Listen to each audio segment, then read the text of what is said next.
నిన్న అంగన్వాడీ టీచర్ల సమస్యలు పరిష్కరించాలని రాష్ట్ర వ్యాప్తంగా చలో విజయవాడ చేయడం జరిగింది.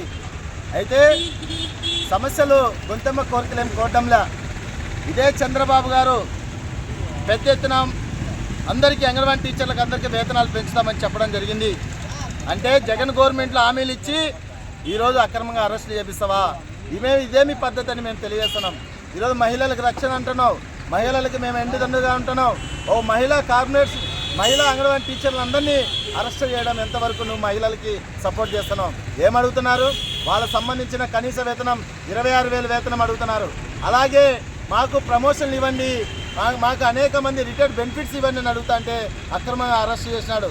అరెస్ట్ చేసిన వాళ్ళందరినీ విడుదల చేయాలని AP municipal workers and employees యూనియన్గా డిమాండ్ చేస్తున్నాం. లేని పక్షంలో మున్సిపల్ యూనియన్గా పెద్ద ఎత్తున పోరాటాలకు సిద్ధమవుతామని, అంగన్వాడీ టీచర్లకు మద్దతుగా పెద్ద ఎత్తున పోరాటం చేస్తామని సిఐటిగా తెలియజేస్తున్నాం.